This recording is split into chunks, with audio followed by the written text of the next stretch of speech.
Assalamualaikum warahmatullahi wabarakatuh. Halo guys, perkenalkan nama saya Melinda ZR dengan NIM A1125301188. Saya dari Prodi Pendidikan Bahasa dan Sastra Indonesia, Fakultas Keguruan dan Ilmu Pendidikan. Di sini saya akan membuat video dengan mata kuliah berbicara dan pembelajarannya. Dan di sini saya akan membahas keterampilan berbicara dalam kehidupan sehari-hari maupun dunia pendidikan dan metode atau strategi pembelajaran berbicara. Oke. Baik, sebelum saya menjelaskan pentingnya keterampilan berbicara dalam kehidupan sehari-hari maupun dunia pendidikan, di sini saya akan menjelaskan apa itu berbicara. Berbicara adalah kemampuan untuk mengungkapkan pikiran, perasaan, dan gagasan seseorang melalui bunyi atau kata-kata agar dapat dipahami oleh orang lain.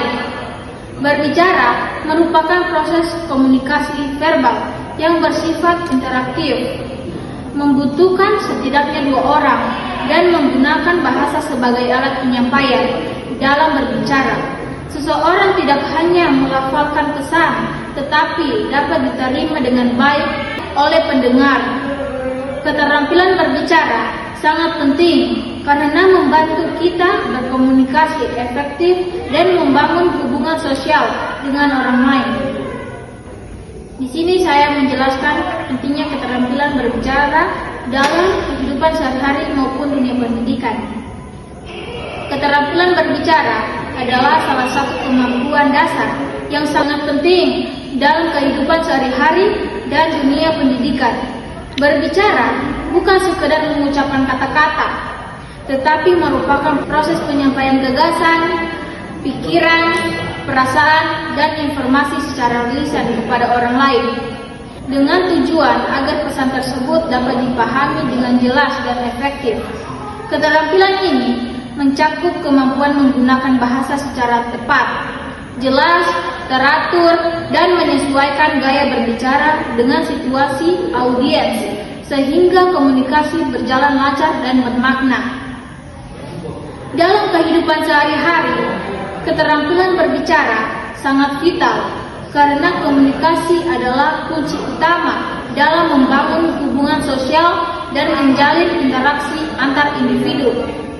Melalui berbicara, seseorang dapat mengekspresikan ide, kebutuhan, serta emosi sehingga dapat membentuk pemahaman bersama dan menghindari kesalahpahaman. Kemampuan berbicara yang baik juga meningkatkan rasa percaya diri seseorang dalam berinteraksi sosial, membuatnya lebih mudah mempengaruhi dan membujuk orang lain, serta membangun citra diri yang positif. Selain itu, tingkatkan kemampuan berbicara juga berguna dalam berbagai situasi seperti negosiasi, debat, presentasi, dan bahkan dalam kehidupan sehari-hari seperti berbicara dengan keluarga, teman, atau rekan kerja.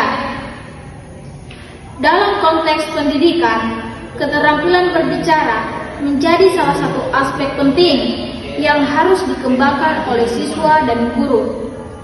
Bagi siswa, keterampilan memungkinkan mereka untuk aktif berpartisipasi dalam proses pembelajaran, mengemukakan pendapat, bertanya, dan berdiskusi secara efektif. Hal ini tidak hanya meningkatkan kemampuan akademik, tetapi juga membentuk karakter dan kepribadian yang percaya diri.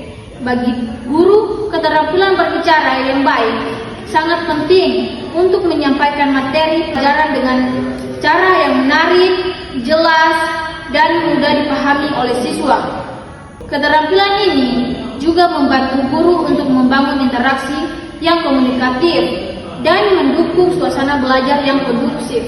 Lebih lanjut, dalam era globalisasi dan teknologi informasi yang semakin maju, keterampilan berbicara menjadi modal yang penting untuk menyesuaikan diri dengan perubahan dan tuntunan dunia kerja yang menuntut kemampuan komunikasi yang baik secara tatap muka maupun melalui media digital. Kemampuan berbicara yang mumpuni membuka peluang untuk meraih karir yang lebih baik, memperluas jaringan sosial dan profesional, meraih karir yang lebih baik, memperluas jaringan sosial dan profesional, serta memberi pengaruh positif dalam berbagai aspek kehidupan. Secara keseluruhan, keterampilan berbicara adalah fondasi utama dalam kehidupan efektif yang sangat menentukan keberhasilan seseorang dalam kehidupan sosial maupun pendidikan. Oleh karena itu, keterampilan ini perlu diasah secara terus-menerus melalui latihan, pembelajaran, dan pengalaman nyata agar seseorang dapat berbicara dengan percaya diri, jelas, dan persuasif dalam berbagai konteks kehidupan. Yang kedua, ada teknik atau strategi pembelajaran berbicara. Metode storytelling sebagai strategi pembelajaran berbicara. Metode storytelling atau bercerita merupakan salah satu strategi pembelajaran efektif untuk meningkatkan keterampilan berbicara siswa secara menyeluruh.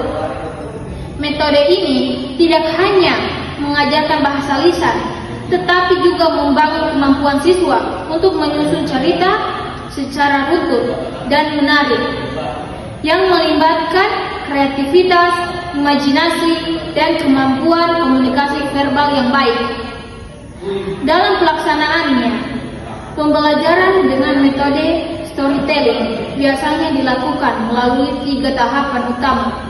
Pertama, tahap membuka atau mengawali kegiatan, di mana guru mempersiapkan siswa dengan memilih tema atau judul cerita yang sesuai dan memotivasi siswa agar siap mendengarkan atau berpartisipasi dalam bercerita.